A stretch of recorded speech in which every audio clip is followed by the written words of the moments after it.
After a roller coaster week of tariffs, many are holding their breath on if the president's gamble will pay off or damage the U.S. economy.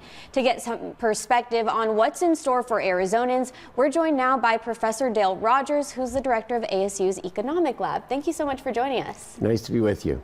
All right, let's go ahead and get into questions. President Trump is no stranger to tariffs. Now, in his first term, he launched a trade war with China. How does this current situation compare with the last time? Well, it's worse if it's real. We don't really know if it's real or not. The first time he put tariffs on, it did damage the U.S. economy, but not so much. And one of the reasons was there's all sorts of carve-outs for everything. So if you ended up paying the tariffs, then you really didn't know what you were doing because there was lots of ways to get out of them.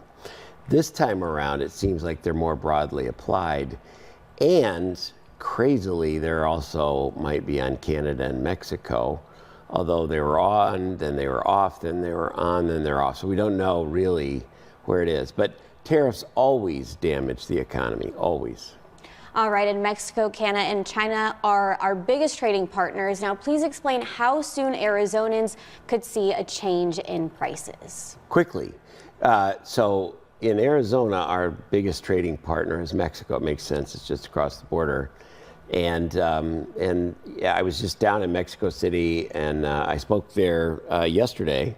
And, they really thought that this was just trying to get more stuff at the border and crack down on cartels, but they're getting really worried now.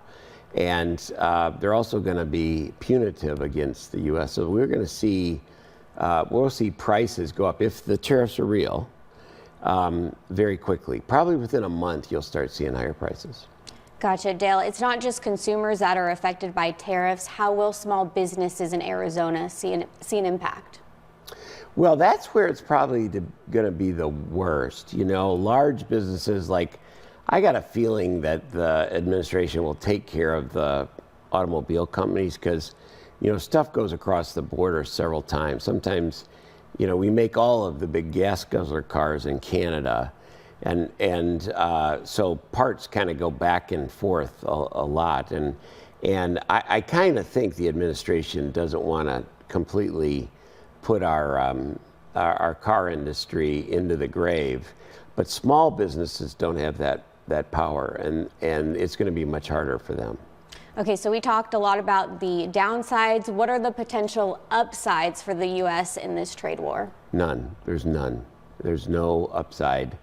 There's a lot of talk about we're being treated unfairly, and honestly, that's not the case. Like the USMCA Accords, which was one of the good things that Trump did in his first term, is a great agreement. Now, every 10 years, you should probably look at it and renegotiate it and make it relevant. The NAFTA was, nearly 30 years old when in the first Trump administration, so it made sense to redo that. But nothing good comes out of tariffs. Dale, thank you so much for coming in. We appreciate it. I know it's a Saturday. You've been here before, but we do appreciate you coming in and sharing your perspective with us. Nice to be with you. Thank you.